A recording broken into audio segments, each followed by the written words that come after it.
Nak tahu tak kenapa ramai suka akaun emas Gap di Public Gold? Ini kerana akaun Gap adalah kaedah beli dan simpan emas paling fleksibel di Malaysia.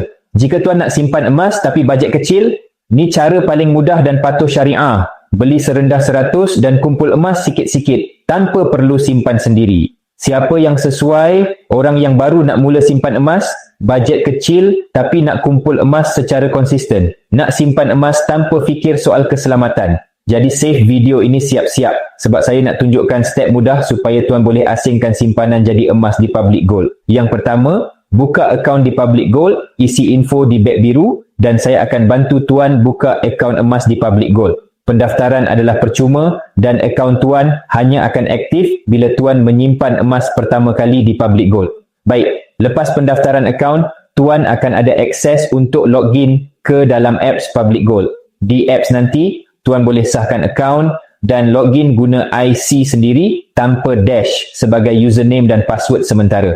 Kemudian tuan dah boleh mula simpan emas, bila-bila masa boleh tambah simpanan, ikut step yang sama dan yang terbaik konsisten simpan tiap bulan ikut bajet sendiri. Tuan rasa bagaimana?